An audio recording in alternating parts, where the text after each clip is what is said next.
Hello friends, welcome to my channel Joy Technicals and News. আজি আপোনালোকক এই ভিডিওটো লৈ আহিছো হেসকলৰ কাৰণে যিসকলে স্কলাৰশ্বিপৰ বাবে এপ্লাই কৰিম বুলি ভাবিছে তেওঁলোকৰ কাৰণে আৰু এই স্কলাৰশ্বিপটো আপোনালোকে সকলোৱে এপ্লাই কৰিব পাৰে 1 ৰ পৰা আৰম্ভ কৰি ডিগ্ৰী যিসকল আছে বা যিখিনি টেকনিক্যাল লাইনত আছে সকলোৱে এপ্লাই কৰিব পাৰে আৰু ইয়াৰ যেটো এমাউন্ট হৈছে হে এমাউন্টটো আসলতে সকলোৰে বেলেগ বেলেগ কিন্তু টোটাল যেটো আপোনালোকক এমাউন্ট এটা দিয়া হৈছে এটো হৈছে স্কলাৰশ্বিপ এৱাৰ্ড আপ টু 75000 লৈকে আসলতে আপোনালোকে আপা পাব পাৰে সো এই স্কলাৰশ্বিপটো হৈছে HDFC বেংক পৰিবৰ্তনছ ECSS প্ৰগ্ৰামৰ আধাৰত আপোনালোকক এই স্কলাৰশ্বিপটো দিয়া হ'ব আৰু ইয়াত আপোনালোকৰ যি 1 ৰ পৰা একেবাৰে গ্ৰেজুৱেট লেভেললৈকে পোষ্ট গ্ৰেজুৱেট লেভেললৈকে আসলতে আপোনালোকে এই স্কলাৰশ্বিপটোৰ এপ্লাই কৰিব পাৰে এতিয়া ইয়াত আপোনালোকৰ এলিজিবিলিটি কি দৰকাৰ হ'ব আসলতে হেতু আপোনালোকৰ কাৰণে ডাঙৰ কথা সকলোকে প্ৰথমতে আপোনালোকৰ যিখিনি 1 ৰ পৰা যিসকল আসলতে আছে মই আপোনালোকক সকলোবিলাক দেখাই যাম এটা কৈ কিন্তু আপোনালোকক প্ৰথমতে দেখাইছো 1 ৰ পৰা 12 লৈকে অৰ্থাৎ ক্লাস 1 ৰ পৰা হায়াৰ সেকেন্ডাৰী লৈকে আসলতে ডিপ্লোমা থকা ITI থকা এই সকলৰ লৈকে আসলতে যেটো স্কলাৰশ্বিপ তাৰ যেটো এমাউন্ট হ'ব হেতু আপোনালোকক 15000 কোটি টকা দিব for class 12 diploma ITI and polytechnic সকলো ফৰ ক্লাস 1 ৰ পৰা 6 লৈকে আসলতে 15000 টকা দিব তাৰ পিছত আপোনালোকক মই ভিউ ডিটেইলছ কৰি কিনে আসলতে দেখুৱাই দিছো ডাইৰেক্টলি কি কথা কৈছে আসলতে কি কথা আহিব পাৰে হেখিনি আপোনালোকে গম পাব তেতিয়া সো প্ৰথম কথাটো হৈছে যে ইয়াত যিসকলে এপ্লাই কৰিব তেওঁলোকৰ কাৰণে the students must be currently studying in class 1 to 12 diploma ITI and polytechnic courses in private government or government aided schools প্ৰথমতে কৈছে যে আপোনালোকে যিসকলে 1 ৰ পৰা 12 লৈকে বা ডিপ্লোমা কৰিছে বা বিভিন্ন আসলতে ITI কৰিছে পলিটেকনিক কোৰ্স কৰিছে প্ৰাইভেটে হওক গভৰ্নমেণ্টে হওক বা বিভিন্ন গভৰ্নমেণ্টৰ এইডেড যিবিলাক স্কুল আছে তাৰ আন্ডাৰত সাধাৰণতে তেওঁলোকে পঢ়িব লাগিব দ্বিতীয়টো হৈছে applicants must have passed the previous qualifying examination with at least 55% marks আপোনালোকে যেটো পৰীক্ষা পাস কৰি আহিলে সেই পৰীক্ষাটোত আপোনালোকে 55% মাৰ্কস থাকিব লাগিব হেতু আপোনালোকৰ এটা গুৰুত্বপূৰ্ণ ইয়াত এটা অংশ annual family income must be less than or equal to INR 2.5 lakhs আপোনালোকৰ যেটো বছৰিকীয়া আয় পৰিয়ালৰ যেটো আয় হেতু 2.5 লাখৰ সমান বা তাতকে আসলতে কম হ'ব লাগিব বেছি হ'ব নোৱাৰিব preference will be given to those applicants who are facing personal or family crisis that have occurred during the past 3 years due to which they are unable to continue bearing the cost of education and are at risk of dropping out এটা কৈছে যিসকলৰ ফ্যামিলিত হসাকৈ অসুবিধা চলিছে কিবা crisis হৈছে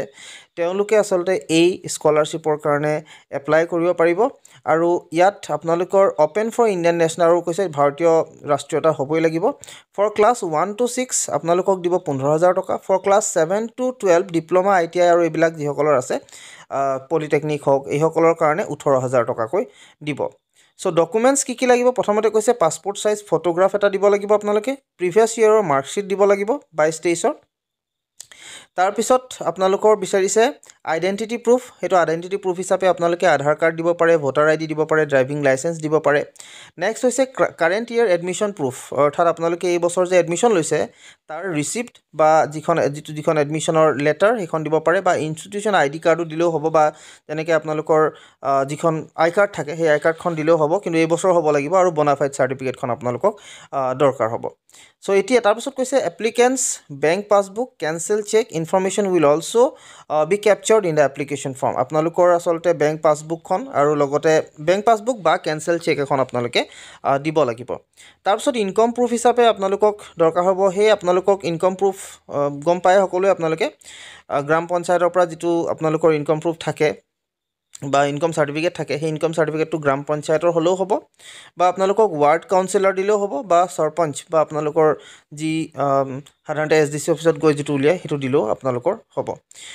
income proof issued বাই SDM DM CO তহসিলদাৰ বা এনেকুৱা ধৰণৰ যি সকল আছে তেওঁলোকে আসলতে দিব লাগিব আপোনালোকৰ ইনকাম প্ৰুফটো এফিডেভিট এখন লাগিব আপোনালোকৰ proof of family personal crisis আপোনালোকৰ যদিহে ফ্যামিলিত কিবা এটা যে হৈছে বা কিবা এটা যে হৈছিল যাৰ কাৰণে আপুনি যেটো পিছৰ অৱস্থাত পঢ়াটো খুব কষ্টকৰ হৈছে কৰাটো হেতু আপোনালোকে দেখাব লাগিব হেতু বস্তু আসলতে আপোনালোকে প্ৰুফ হিচাপে আপোনালোকে কিবা এটা দিব লাগিব তাৰ পিছত কৈছে এতিয়া এইখিনি হৈছে আপোনালোকৰ যিসকল কলো আপোনালোকক 1 ৰ পৰা 12 ৰ যিসকল আছিল তেওঁলোকৰ কাৰণে আৰু এপ্লাই সেইসকলে কৰিব পাৰিব তাৰপিছত হৈছে গ্ৰেজুৱেশ্যন যিসকল কৰি আছে চ' গ্ৰেজুৱেশ্যনৰ কাৰণে the student must be pursuing graduation courses general courses BCom BSc BA মই গাল দেখাই দিছোঁ গোটেইখিনি তাৰপিছত আপোনালোকৰ BA সকলো এইসকল আছে যিসকলে আপোনালোকৰ ইয়াত এপ্লাই কৰিব পাৰে আৰু ইয়াত আচলতে যিটো ডিটেইলছ অৰ্থাৎ যিটো আচলতে প্ৰচেছ আছে সেই প্ৰচেছটো আচলতে কি হ'ব সেইটো মই আপোনালোকক ক'বলৈ চেষ্টা কৰিম প্ৰচেছটোৰ লগতে আপোনালোকক যিটো এলিজিবিলিটি আচলতে আছে সেইটো আপোনালোকৰ লগত যেহেতু ইয়াত আলোচনা কৰিম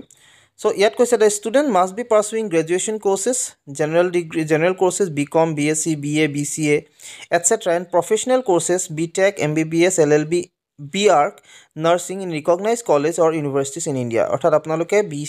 BA BSc BComো কৰিব পাৰে BCA হওক বা যিখিনি প্ৰফেচনেল কোৰ্চো কৰি আছে সেইসকলো আচলতে ইয়াত এপ্লাই কৰিব পাৰে এটা কৈছে applicants must have pass the previous qualifying examination with least 55% marks আপোনালোক 55% মাৰ্কছ কিন্তু লাগিবই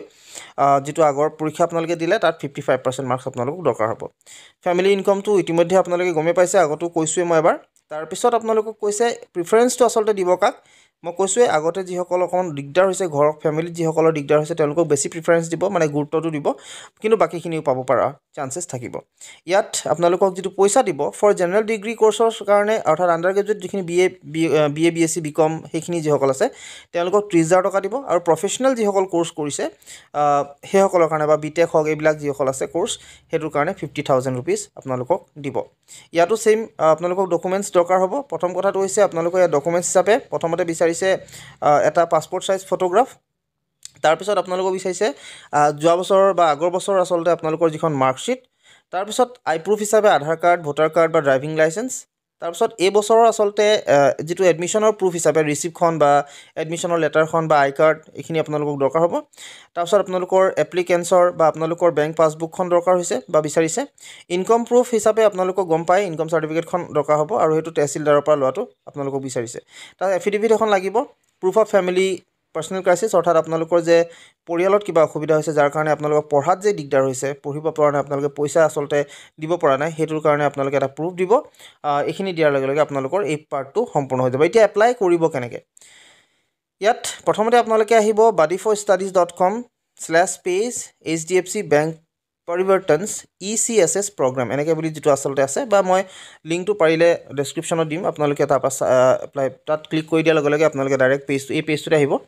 চ' এই পেজটোত অহাৰ পিছত আৰু এটা বস্তু আচলতে আছিলে ইয়াত পোষ্ট গ্ৰেজুৱেট সকলেও এপ্লাই কৰিব পাৰে তাৰ কাৰণে জেনেৰেল যিখিনি পোষ্ট গ্ৰেজুৱেট কোৰ্চ আছে তাৰ কাৰণে 35,000 টকা দিব আৰু সেইখিনি সকলে MCom যিসকল আচলতে আছে সেইসকলে এপ্লাই কৰিব পাৰিব চ' ইয়াত মই সেইটো এবাৰ অকণমান কৈ দিছোঁ তাৰপিছত পিছৰখিনি আপোনালোকক মই কম কেনেকৈ এপ্লাই কৰিব পাৰিব চ' ইয়াত সেইসকলে কৰিব পাৰে পোষ্ট গ্ৰেজুৱেট সকলেও আচলতে এপ্লাই কৰিব পাৰে সেইটোত কোনো ধৰণৰ অসুবিধা নহয় আপোনালোকে এতিয়া এপ্লাই কৰিবৰ কাৰণে প্ৰথমতে মই আপোনালোকক যিটো লিংক দিম তলত যিটো লিংক দিয়া হ'ব আপোনালোকে সেইটোত যাব আৰু যোৱাৰ পিছত আপোনালোকে ইয়াত এপ্লাই নাও যিটোতে আপোনালোকে যিহতে কৰিব পাৰে অৰ্থাৎ আপোনালোকে যদি পোষ্ট গ্ৰেজুৱেট হয় পোষ্ট গ্ৰেজুৱেটটোত এপ্লাই নাওত ক্লিক কৰিব যদি আপোনালোকে গ্ৰেজুৱেট কৰি আছে তেতিয়াহ'লে তাত এপ্লাই নাওত ক্লিক কৰিব আৰু যিসকলে 1ৰ পৰা 12লৈকে যিসকল আছে তেওঁলোকে গুচি যাব আপোনালোকৰ সেই 1ৰ পৰা 12ৰ যিখিনি পাৰ্ট আছে য'ত এপ্লাই নাও লিখা হ'ব তাত আপোনালোকে ক্লিক কৰিব ধৰক মই গ্ৰেজুৱেটত ক্লিক কৰিলোঁ এপ্লাই নাও কৰিলোঁ প্ৰথমতে বিচাৰিছে লগইনটো আপোনালোকে গুগল একাউণ্টৰ থ্ৰুৱেদি কৰিব গুগল একাউণ্টৰ থ্ৰুৱেদি কৰিব পাৰে মোবাইল নাম্বাৰ দিও কৰিব পাৰে ইমেইল ID দিও কৰিব পাৰে চ' এইখিনি কৰাৰ পিছত মই আপোনালোকক অকণমান দেখাই দিছোঁ যেতিয়া আপোনালোকে একাউণ্টটো দি কিনে এণ্টাৰ কৰিব তাৰপিছত আপোনাৰ মোবাইল নম্বৰ বিচাৰিছে মোবাইল নম্বৰটো দি দিব ছাবমিট কৰিব পিছৰ পৰ্যায়খিনি আচলতে আপোনালোকে গম পাই যাব লাহে লাহেকৈ চ' এইখিনি কৰি ল'ব আজি বহুত দীঘল হ'ব নহ'লে ভিডিঅ'টো আচলতে যদি আপোনালোকক দৰকাৰ হয় তেতিয়াহ'লে আপোনালোকৰ ষ্টেপ বাই ষ্টেপ যদি লাগে তেতিয়াহ'লে মোক কমেণ্ট কৰিব মই আপোনালোকক হেল্প কৰিবলৈ চেষ্টা কৰিম চ' আজিলৈ আপোনালোকক এইখিনি কথা জনালোঁ আশা কৰিলোঁ আপোনালোকে ভিডিঅ'টো ভাল পালে যদি ভাল পালে তেনেহ'লে প্লিজ লাইক কৰিব আৰু যিমান পাৰে সিমান শ্বেয়াৰ কৰি দিব যাতে সকলোৱে এই স্কলাৰশ্বিপটো এপ্লাই কৰিব পাৰে তাৰ কাৰণে চ' আজিলৈ ইমানেই ধন্যবাদ